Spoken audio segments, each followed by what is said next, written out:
ನಮಸ್ಕಾರ ಎಲ್ಲರಿಗೂ. ಕನ್ನಡದಿಂದ ಇಂಗ್ಲಿಷ್ ಕಲಿಯಿರಿ ಇದರ 70ನೆಯ ಪಾಠಕ್ಕೆ ತಮ್ಮೆಲ್ಲರಿಗೂ ಸ್ವಾಗತ. ನಾವು ಕಳೆದ ವಿಡಿಯೋಲಿ ಕೆಲವೊಂದು ಪಾಸ್ಟ್ ಮೋಡಲ್ ವರ್ಬ್ಗಳನ್ನು ಹೇಗೆ ಬಳಸಬೇಕು ಅನ್ನೋದನ್ನು ಕಲ್ತ್ವಿ ಅಲ್ವಾ. ಈ ವಿಡಿಯೋಲಿ ನಾವು ಇನ್ನಷ್ಟು ಪಾಸ್ಟ್ ಮೋಡಲ್ ವರ್ಬ್ಗಳನ್ನು ಹೇಗೆ ಬಳಸಬೇಕು ಅನ್ನೋದನ್ನು ಕಲಿಯೋಣ, ಸರಿನಾ? ಈಗ ನಾವು ಹಿಂದಿನ ವಿಡಿಯೋಲಿ could have, may have, might have ಅನ್ನು ಹೇಗೆ ಬಳಸಬೇಕು ಅನ್ನೋದನ್ನು ಕಲ್ತ್ವಿ ಅಲ್ವಾ. ಹಾಗೂ ಇವುಗಳ ಅರ್ಥ ಏನ್ ಆಗಿರುತ್ತದೆ ಅನ್ನೋದು ಕೂಡ ಕಲ್ತ್ವಿ, ಸರಿ ಅಲ್ವಾ. My sister might have cooked this ಅಂದ್ರೆ ನನ್ನ ತಂಗಿ ಇದನ್ನು ತಯಾರಿಸಿರಬಹುದು ಅಂತ. ಇಲ್ಲಿ ನಾವು ಊಹೆ ಮಾಡ್ತಾ ಇದ್ದೇವೆ, ಗೆಸ್ ಮಾಡ್ತಾ ಇದ್ದೇವೆ, ನನ್ನ ತಂಗಿ ತಯಾರಿಸಿರಬಹುದು ಅಂತ, ಸರಿ ಅಲ್ವಾ. ಹೀಗೆ ಊಹೆಯನ್ನು ನಾವು ಮಸ್ಟ್ ಹ್ಯಾವ್ ಹಾಗೂ ಶುಡ್ ಹ್ಯಾವ್ ಅನ್ನು ಬಳಸಿಕೊಂಡು ಕೂಡ ಮಾಡಬಹುದು. ನೋಡಿ, ಮೋಡಲ್ ವರ್ಬ್ಗಳಿದ್ದಾವಲ್ಲ, ಮೋಡಲ್ ಕ್ರಿಯಾಪದಗಳು. ಒಂದು ಮೋಡಲ್ ಕ್ರಿಯಾಪದವನ್ನು ನೀವು ತಗೊಂಡ್ರೆ ಹಲವಾರು ರೀತಿಯಲ್ಲಿ ಅದನ್ನು ಬಳಕೆ ಮಾಡಬಹುದು. ಮೋಡಲ್ ಕ್ರಿಯಾಪದಗಳನ್ನು ಹಲವಾರು ಅರ್ಥಗಳಲ್ಲಿ, ಹಲವಾರು ಸನ್ನಿವೇಶಗಳಲ್ಲಿ ಬಳಸಬಹುದು ಅಂತ ನಿಮಗೂ ಗೊತ್ತಾಗಿದೆ ಈಗ ಅಲ್ವಾ. ಹಾಗೆಯೇ ಇಲ್ಲಿ ಕೂಡ ಪಾಸ್ಟ್ ಮೋಡಲ್ಗಳನ್ನು ಹಲವಾರು ರೀತಿಯಲ್ಲಿ, ಹಲವಾರು ಅರ್ಥಗಳಲ್ಲಿ ಬಳಸಬಹುದು, ಸರಿನಾ? ಯಾರೋ ಒಬ್ರು ಯಾವುದೋ ಒಂದು ಕೆಲಸವನ್ನು ಮಾಡಿರಬಹುದು ಅಂತ ಮಸ್ಟ್ ಹ್ಯಾವ್ ಹಾಗೂ ಶುಡ್ ಹ್ಯಾವ್ ಅನ್ನು ಬಳಸಿಕೊಂಡು ಕೂಡ ಹೇಳಬಹುದು.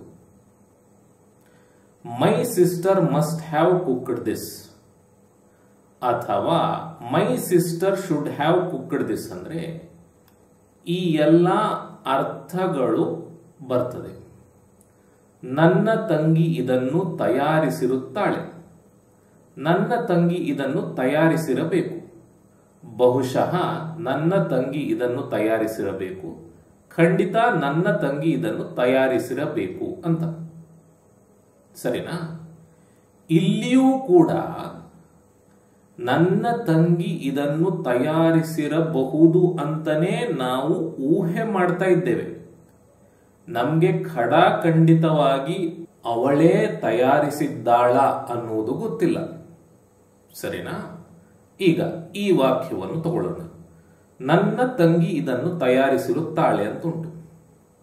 ನೀವು ಮನೆಗೆ 5 ಗಂಟೆಗೆ ಹೋಗ್ತೀರಿ, ಬಿಸಿಬೇಳೆ ಬಾತ್ ತಯಾರಾಗಿರ್ತದೆ ಮನೆಯಲ್ಲಿ, ರುಚಿಕರವಾಗಿರ್ತದೆ. ಆ ಟೇಸ್ಟ್ ನಿಮ್ಮ ತಂಗಿಗೆ ಮಾತ್ರ ಮಾಡಲಿಕ್ಕೆ ಬರುವಂಥದ್ದು. ಹಾಗಾಗಿ ನೀವು ನನ್ನ ತಂಗಿ ಇದನ್ನು ತಯಾರಿಸಿರುತ್ತಾಳೆ ಅಂತ ಹೇಳ್ತೀರಿ. ಅಂದ್ರೆ ಇಷ್ಟು ರುಚಿಯಾಗಿ ಈ ಟೇಸ್ಟ್ ನನ್ನ ತಂಗಿಗೆ ಮಾತ್ರ ಮಾಡಲಿಕ್ಕೆ ಆಗುವುದು, ಹಾಗಾಗಿ ನನ್ನ ತಂಗಿನೇ ಇದನ್ನು ತಯಾರಿಸಿರುತ್ತಾಳೆ ಅಂತ ನೀವು ಇಲ್ಲಿ ಹೇಳ್ತಾ ಇದ್ದೀರಿ. ಆ ಒಂದು ಬಿಸಿಬೇಳೆ ಬಾತನ್ನು ಬೇರೆ ಯಾರಾದ್ರೂ ಮಾಡಿರಬಹುದು, ಆದರೆ ನಿಮ್ಮ ಹತ್ರ ಒಂದು ಪುರಾವೆ ಇದೆ. ಏನದು? ಟೇಸ್ಟ್ ಅಂತ. ಆ ಟೇಸ್ಟ್ ಉಂಟಲ್ಲ, ನಿಮ್ಮ ತಂಗಿಗೆ ಮಾತ್ರ ಬರುವಂಥದ್ದು. ಹಾಗಾಗಿ ಈ ಪುರಾವೆ ಇಟ್ಟುಕೊಂಡು ತಂಗಿಯೇ ಇದನ್ನು ತಯಾರಿಸಿರಬೇಕು, ತಯಾರಿಸಿರುತ್ತಾಳೆ ಅಂತ ಹೇಳುವಂಥದ್ದು, ಸರಿನಾ? ನೆಕ್ಸ್ಟ್, ನನ್ನ ತಂಗಿ ಇದನ್ನು ತಯಾರಿಸಿರಬೇಕು, ಅದೇ ವಾಕ್ಯ. ಇದನ್ನೇ ಇನ್ನೊಂದು ರೀತಿ ಬರೆದಿದ್ದಾರೆ ಅಷ್ಟೇ, ಆಯ್ತಾ?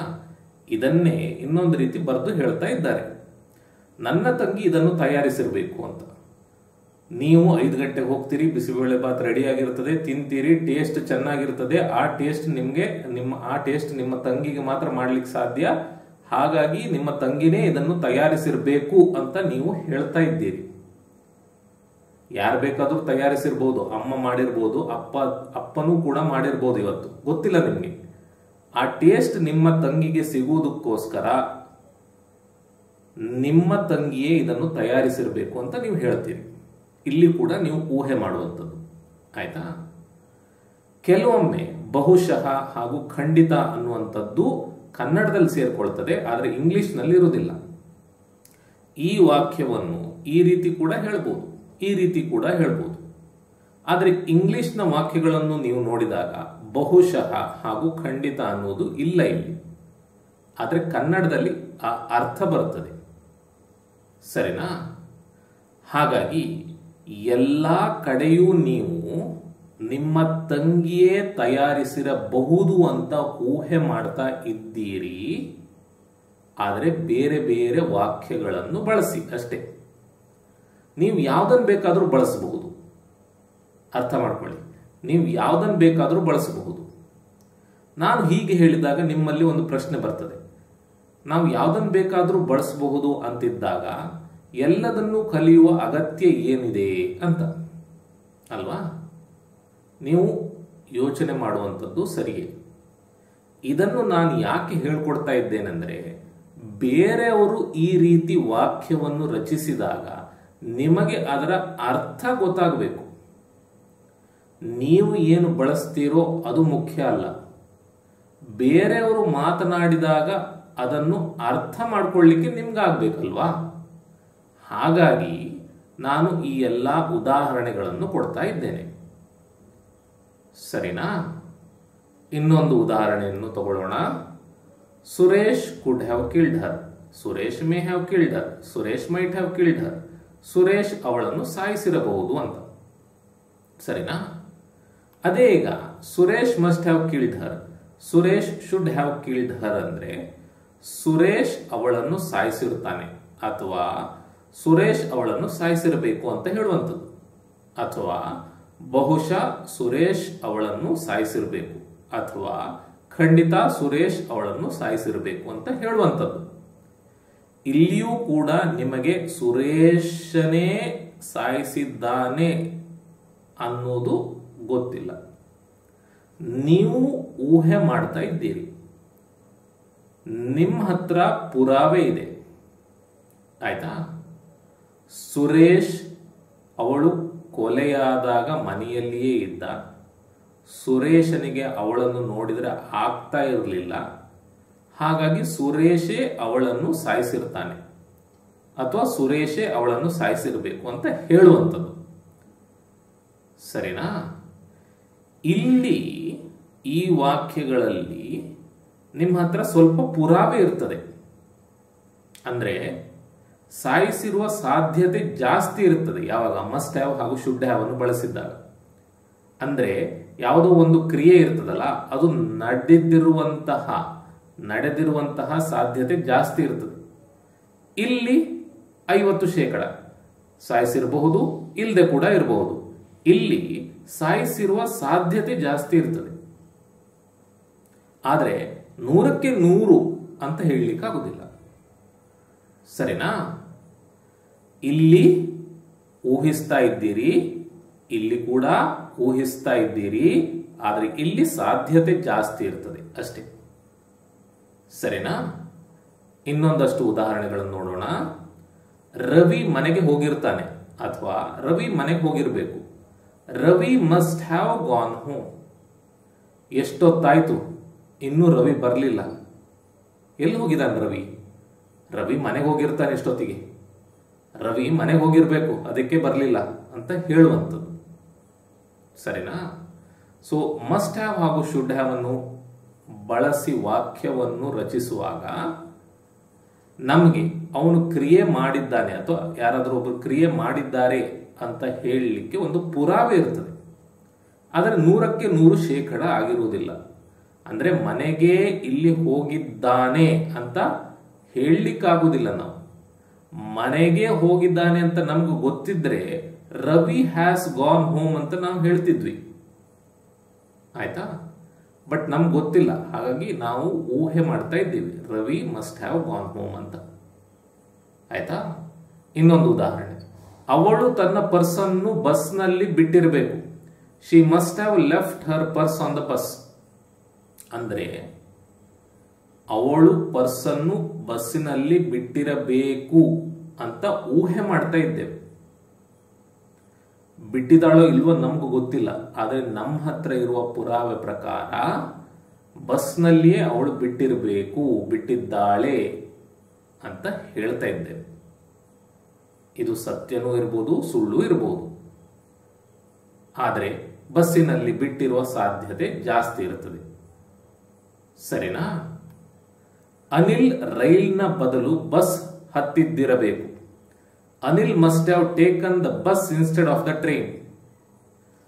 ಅನಿಲ್ ಮಸ್ಟ್ ಹ್ಯಾವ್ ಟೇಕನ್, ಇಲ್ಲಿ ಟೇಕನ್ ಅಂದ್ರೆ ತಗೊಂಡಿದ್ದಾನೆ ಅಂತಲ್ಲ, ಟೇಕನ್ ದ ಬಸ್ ಅಂತ ಹೇಳಿ ಬಂದಾಗ ಹತ್ತಿರಬಹುದು ಅಂತ, ಬಸ್ ಹತ್ತುವುದಕ್ಕೆ ಟೇಕನ್ ಅಂತ ಹೇಳ್ತಾ ಇದ್ದೇವೆ ಇಲ್ಲಿ. ಆಯ್ತಾ?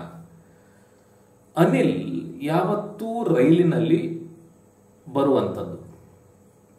ರೈಲ್ವೆ ಸ್ಟೇಷನ್ನಲ್ಲಿ ನನಗೆ ದಿನ ಸಿಗ್ತಿದ್ದ ಈ ಸಮಯದಲ್ಲಿ. ಆದರೆ ಇವತ್ತು ರೈಲು ಬಂತು, ಆದರೆ ಅನಿಲ್ ಬರಲಿಲ್ಲ. ಹಾಗಾದ್ರೆ ಅನಿಲ್ ಮೋಸ್ಟ್ಲಿ ಬಹುಶಃ ರೈಲಿನ ಬದಲು ಬಸ್ ಹತ್ತಿರಬೇಕು ಅಂತ ಹೇಳುವಂಥದ್ದು. ಸರಿನಾ? ಅನಿಲ್ ರೈಲನ್ನು ಹತ್ತಿರಬಹುದು, ಬೇರೆ ಕಡೆ ಇಳಿದಿರಬಹುದು. ಅನಿಲ್ ಬಸ್ ಹತ್ತದೇ ರಿಕ್ಷಾ ಮಾಡಿಕೊಂಡು ಹೋಗಿರ್ಬೋದು. ಇದೆಲ್ಲ ನಮ್ಗೆ ಗೊತ್ತಿಲ್ಲ. ನಮ್ಮ ಊಹೆ ಬಸ್ ಹತ್ತಿರಬೇಕು ಅಂತ ಅಷ್ಟೇ. ಸರಿನಾ? ಅವರು ಅವಳಿಗೆ ಪಾರ್ಟಿಗೆ ಆಹ್ವಾನಿಸಿರಬೇಕು. They must have invited her to the party. ಆಯ್ತಾ? ಅವಳು ತಯಾರಾಗ್ತಾ ಇದ್ದಾಳೆ, ಡ್ರೆಸ್ ಹಾಕೊಳ್ತಾ ಇದ್ದಾಳೆ, ಮೇಕಪ್ ಮಾಡ್ಕೊಳ್ತಾ ಇದ್ದಾಳೆ. ಇಷ್ಟೊತ್ತಿಗೆ ಅವಳು ಎಲ್ಲಿಯೂ ಹೋಗುವುದಿಲ್ಲ. ಎದುರು ಮನೆಯವ್ರದ್ದು ಪಾರ್ಟಿ ಇದೆ. ಮೋಸ್ಟ್ಲಿ ಬಹುಶಃ ಅವರು ಇವಳನ್ನು ಆಹ್ವಾನಿಸಿರಬೇಕು ಅಂತ ಹೇಳುವಂಥದ್ದು. ಆಹ್ವಾನಿಸಿರಬಹುದು, ಇಲ್ಲದೆ ಕೂಡ ಇರಬಹುದು.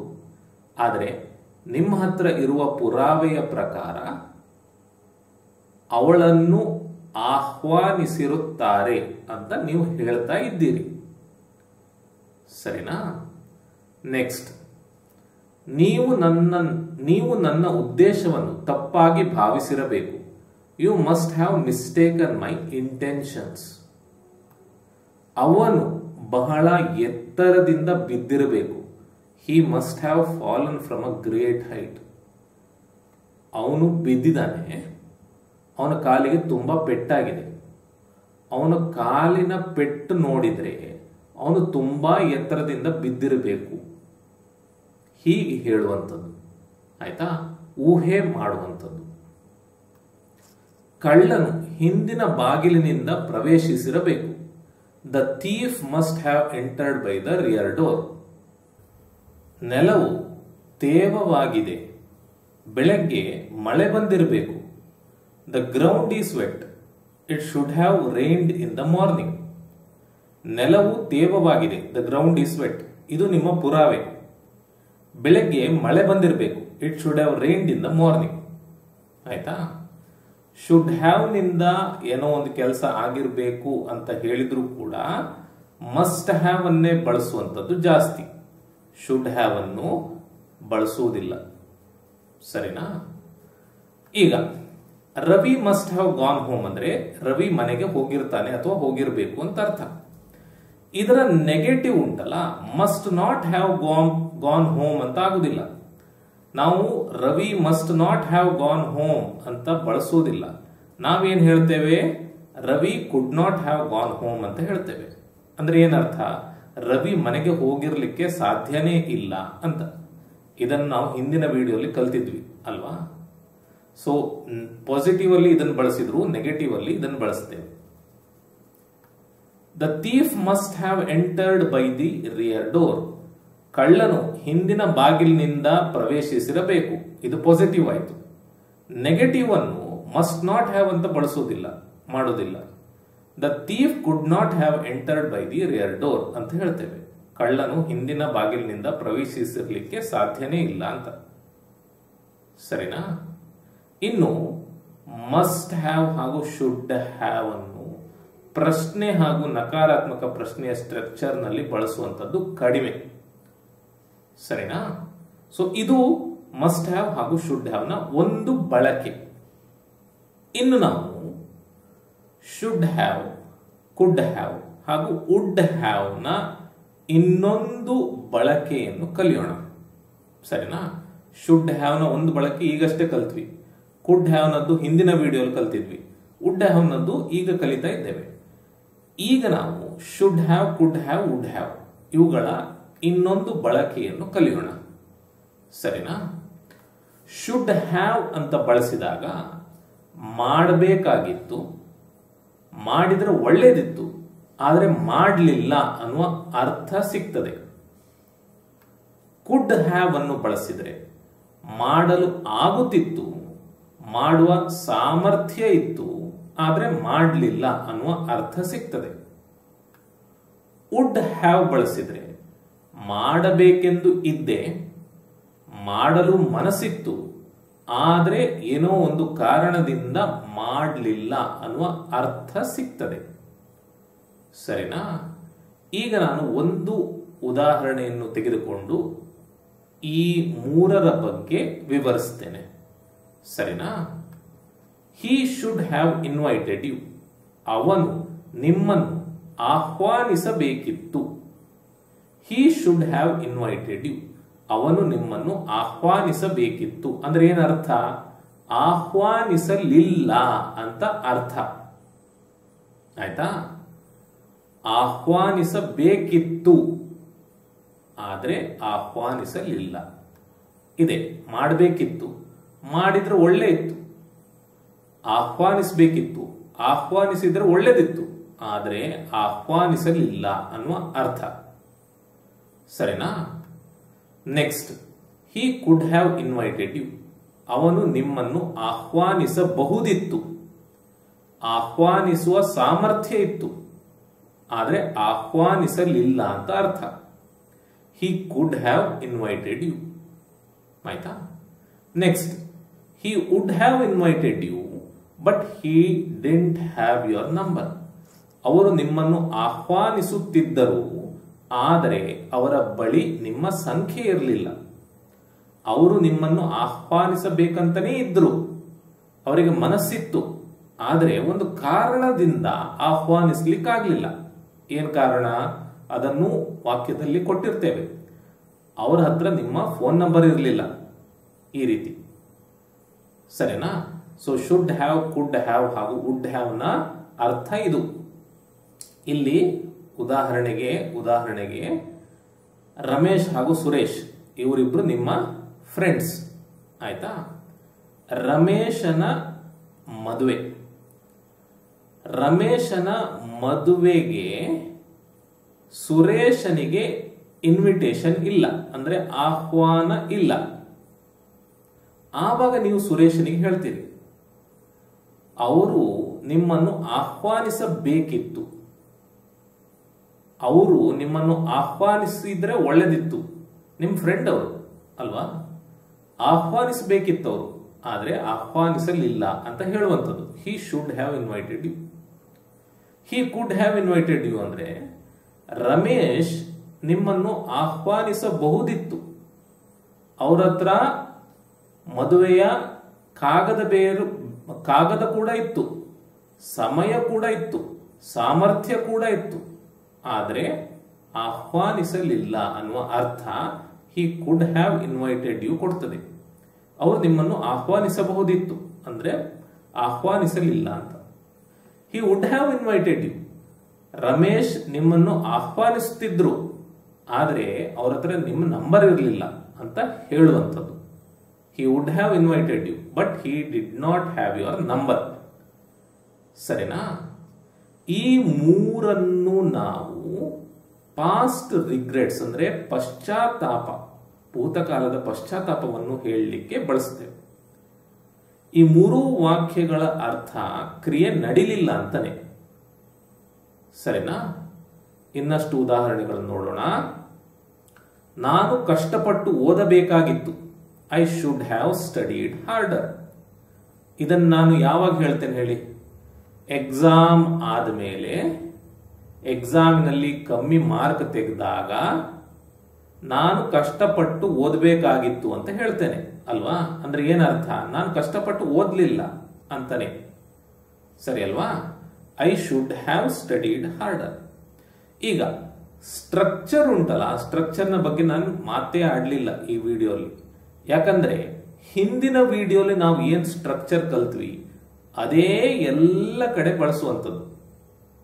ಹಿಂದಿನ ವಿಡಿಯೋಲಿ ನಾನು ಸ್ಟ್ರಕ್ಚರ್ ಹೇಳಿದ್ದೇನಲ್ವಾ, ಅದೇ ಸ್ಟ್ರಕ್ಚರ್ ಅನ್ನು ಎಲ್ಲಾ ಕಡೆಯೂ ಬಳಸ್ತೇವೆ. ಹಾಗಾಗಿ ಪುನಃ ಅದನ್ನ ಇಲ್ಲಿ ಹೇಳಲಿಲ್ಲ, ಆಯ್ತಾ?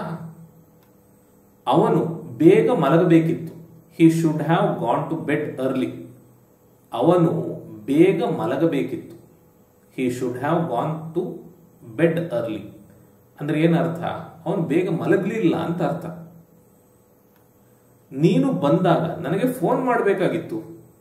ನೀನು ಬಂದಾಗ ನನಗೆ ಫೋನ್ ಮಾಡಬೇಕಿತ್ತು. You should have called me when you arrive ಅಂದ್ರೆ ಏನರ್ಥ? ನೀನು ಬಂದಾಗ ಫೋನ್ ಮಾಡಲಿಲ್ಲ ಅಂತ ಅರ್ಥ. ಲೂಸಿ ಈಗಾಗಲೇ ಬರಬೇಕಿತ್ತು ಆದ್ರೆ ಬಂದಿಲ್ಲ. Lucy should have arrived by now but she hasn't. ಸರಿನಾ? ನೆಕ್ಸ್ಟ್, ಅವರು ಓಟವನ್ನು ಗೆಲ್ಲಬಹುದಿತ್ತು. They could have won the race. ಅವರು ಚೆನ್ನಾಗಿ ಓಡ್ತಾ ಇದ್ರು, ಮುಂದೆನೇ ಇದ್ರು, ಅವ್ರ ಹತ್ರ ಓಟದಲ್ಲಿ ಗೆಲ್ಲುವ ಸಾಮರ್ಥ್ಯ ಕೂಡ ಇತ್ತು. ಅವರು ಓಟವನ್ನು ಗೆಲ್ಲಬಹುದಿತ್ತು ಅಂತ ಹೇಳುವಂಥದ್ದು. ಅಂದ್ರೆ ಏನರ್ಥ? ಅವರು ಗೆಲ್ಲಲಿಲ್ಲ ಅಂತ. ಜೂಲಿ ಪುಸ್ತಕವನ್ನು ಖರೀದಿಸಬಹುದಿತ್ತು. Julie could have bought the book. ಅವನು ಕಷ್ಟಪಟ್ಟು ಓದಬಹುದಿತ್ತು ಆದರೆ ಅವನು ಓದಲಿಲ್ಲ. He could have studied harder but he did not. ಅವಳು 3 ಬಾರಿ ಬೀಳದೆ ಇದ್ದರೆ ಚಿನ್ನದ ಪದಕ ಗೆಲ್ಲಬಹುದಿತ್ತು. ಅವಳು 3 ಬಾರಿ ಬಿದ್ಲು. ಅವಳು ಬೀಳದಿದ್ರೆ ಚಿನ್ನದ ಪದಕ ಗೆಲ್ಲಬಹುದಿತ್ತು. She could have won the gold medal if she had not fallen 3 times. ಇಲ್ಲಿ ಈ ವಾಕ್ಯವನ್ನು ರಚಿಸಲಿಕ್ಕೆ ನಾನು ನಿಮಗೆ ಇನ್ನೂ ಹೇಳ್ಕೊಡ್ಲಿಲ್ಲ, ಸೊ ಇದ್ರ ಬಗ್ಗೆ ನೀವು ತಲೆಬಿಸಿ ಮಾಡೋದು ಬೇಡ, ಆಯ್ತಾ? ಇಲ್ಲಿ ಶಿ ಕುಡ್ ಹ್ಯಾವ್ ಒನ್ ಅಂದ್ರೆ ಅವಳು ಗೆಲ್ಲಬಹುದಿತ್ತು ಅಂತ ಅರ್ಥ, ಸರಿನಾ? ನೆಕ್ಸ್ಟ್, ನಾನು ಪಾರ್ಟಿಗೆ ಹೋಗುತ್ತಿದ್ದೆ ಆದರೆ ನಾನು ನಿಜವಾಗಿಯೂ ಕಾರ್ಯನಿರತನಾಗಿದ್ದೆ. I would have gone to the party but I was really busy. ನಾನು ತುಂಬಾ ಬಿಸಿಯಾಗಿದ್ದೆ, ಇಲ್ಲದಿದ್ರೆ ನಾನು ಪಾರ್ಟಿಗೆ ಹೋಗ್ತಿದ್ದೆ ಅಂತ ಹೇಳುವಂಥದ್ದು.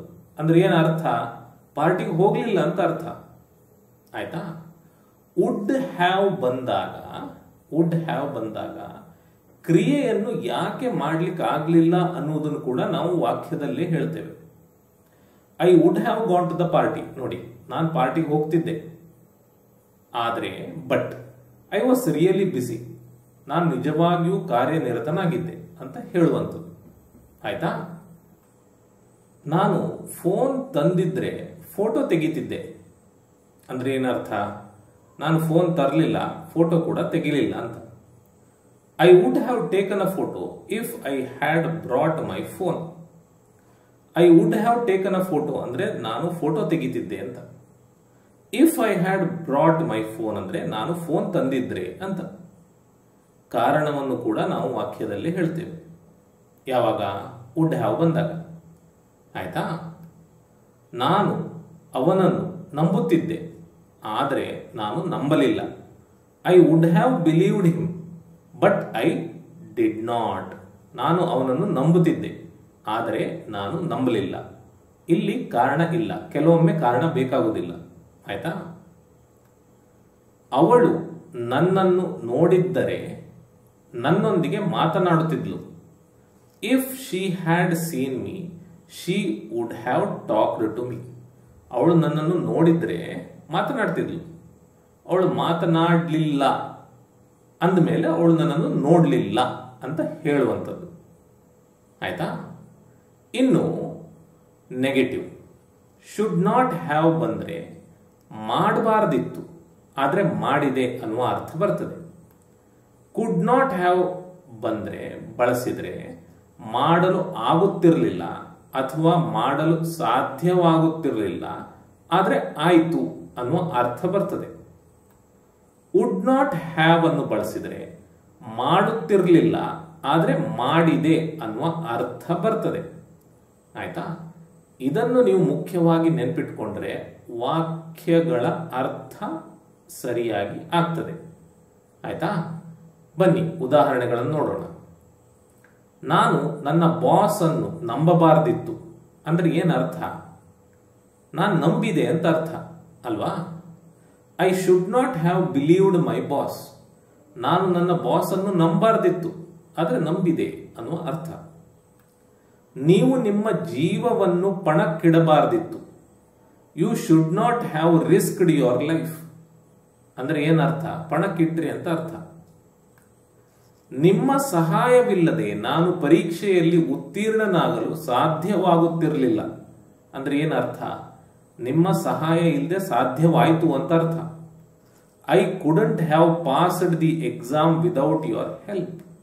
ಇನ್ನೊಂದು ಅರ್ಥ ಕೂಡ ಆಗ್ತದೆ, ನಿಮ್ಮ ಸಹಾಯದಿಂದ ನಾನು ಎಕ್ಸಾಮ್ ಪಾಸ್ ಆದೆ ಅನ್ನುವ ಅರ್ಥ ಕೂಡ ಆಗ್ತದೆ. ಸೊ ಹಲವಾರು ಅರ್ಥಗಳಲ್ಲಿ ಒಂದು ವಾಕ್ಯವನ್ನು ಅರ್ಥ ಮಾಡ್ಕೊಳ್ಬಹುದು. ರವಿ ಇಲ್ಲದೆ ನಾವು ಈ ಪಂದ್ಯವನ್ನು ಗೆಲ್ಲಲು ಸಾಧ್ಯವಾಗುತ್ತಿರಲಿಲ್ಲ. We could not have won this game without Ravi. ಸರಿನಾ? ಪ್ರಚೋದನೆ ಇಲ್ಲದೆ ಜಾಕ್ ಹುಡುಗನನ್ನು ಹೊಡೆಯುತ್ತಿರಲಿಲ್ಲ. Jack would not have hit the boy without provocation.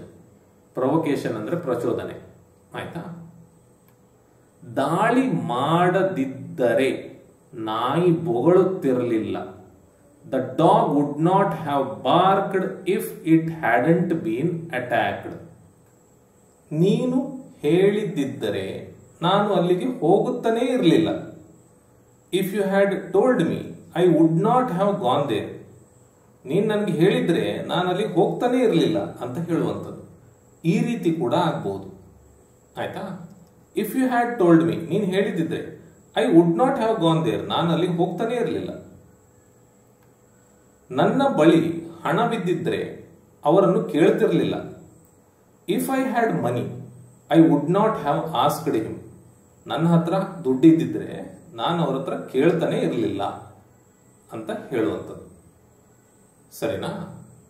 ಈಗ ನಿಮಗೆ ಪಾಸಿಟಿವ್ ವಾಕ್ಯ ಹೇಗೆ ಬರ್ತದೆ, ನೆಗೆಟಿವ್ ವಾಕ್ಯ ಹೇಗೆ ಬರ್ತದೆ ಅಂತ ಗೊತ್ತಾಯ್ತು ಅಲ್ವಾ?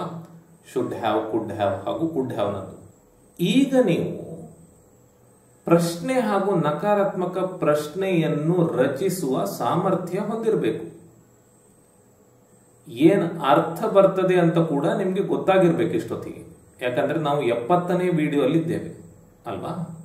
ಸೊ ಒಮ್ಮೆ ಅದನ್ನು ಪ್ರಯತ್ನಿಸಿ. ಸರಿನಾ? ಕೆಲವೊಂದು ಉದಾಹರಣೆಗಳನ್ನು ಕೊಡ್ತೇನೆ ಇಲ್ಲಿ, ಬಟ್ ನಿಮ್ಗೆ ಇಲ್ಲಿ ಹಲವಾರು ವಾಕ್ಯಗಳಿದ್ದಾವೆ ಈ ವಿಡಿಯೋಲ್ಲೇ.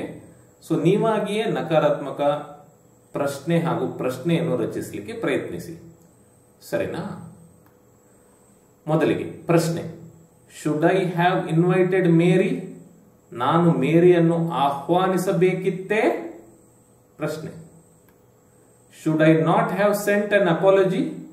ನಾನು ಕ್ಷಮೆಯನ್ನು ಕಳುಹಿಸಬಾರದಿತ್ತೇ?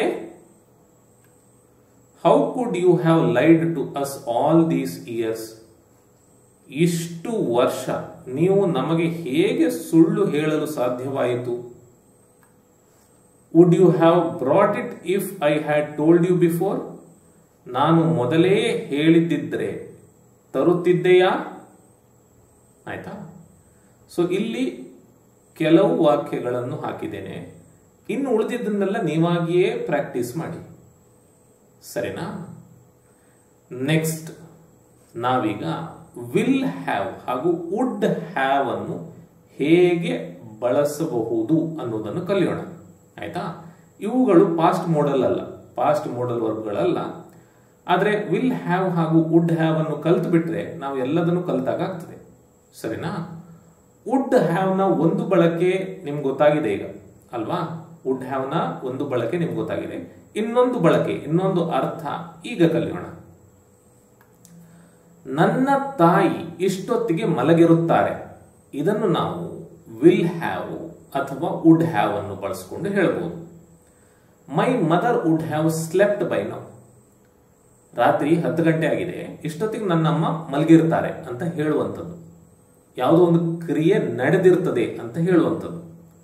ನಡೆದಿರಲೂಬಹುದು, ಇಲ್ಲದೆ ಕೂಡ ಇರಬಹುದು. ಆದರೆ 10 ಗಂಟೆಗೆ ಸಾಮಾನ್ಯವಾಗಿ ನನ್ನ ತಾಯಿ ಮಲಗ್ತಾರೆ, ಇದು ನನಗೆ ಗೊತ್ತಿದ್ದು ನಾನು ಈ ವಾಕ್ಯವನ್ನು ಹೇಳ್ತಾ ಇದ್ದೇನೆ.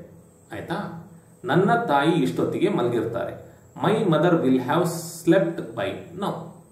ಮೈ mother would have slept by now. ನಾವು ವುಡ್ ಹ್ಯಾವ್ ಅನ್ನೇ ಬಳಸುವಂಥದ್ದು ಜಾಸ್ತಿ, ವಿಲ್ ಹ್ಯಾವ್ ಅನ್ನು ಬಳಸುವುದಿಲ್ಲ. ಬಳಸಬಹುದು, ಬಳಸುವುದಿಲ್ಲ. ನಿಮ್ಗೆ ಅರ್ಥ ಗೊತ್ತಿರಬೇಕು. ಆಯ್ತಾ? ನಾಳೆ ಇಷ್ಟೊತ್ತಿಗೆ ಸುನಿಲ್ ಅದನ್ನು ತಿಂದಿರ್ತಾನೆ. Sunil would have eaten it by this time tomorrow. By this time tomorrow ಅಂದ್ರೆ ನಾಳೆ ಇಷ್ಟು ಹೊತ್ತಿಗೆ ಅಂತ. Sunil would have eaten it ಅಂದ್ರೆ ಸುನಿಲ್ ಅದನ್ನು ತಿಂದಿರ್ತಾನೆ ಅಂತ. ನಾಳೆ ಇಷ್ಟೊತ್ತಿಗೆ ಸುನಿಲ್ ಅದನ್ನ ತಿಂದು ಖಾಲಿ ಮಾಡಿರ್ತಾನೆ ಅಂತ ಹೇಳುವಂಥದ್ದು. ವಿಲ್ ಹ್ಯಾವ್ ಅನ್ನು ಬಳಸ್ಕೊಂಡು ಹೇಳ್ಬೋದು. ಆಯ್ತಾ? ಅಷ್ಟರೊಳಗೆ ನನ್ನ ಮಗಳು ಕೆಲಸ ಮುಗಿಸಿರ್ತಾಳೆ. My daughter will have completed the work by then. ಅಷ್ಟರೊಳಗೆ ಅಂದ್ರೆ ಬೈ ದೆನ್. ನನ್ನ ಮಗಳು ಕೆಲಸ ಮುಗಿಸಿರುತ್ತಾಳೆ. My daughter would have completed the work.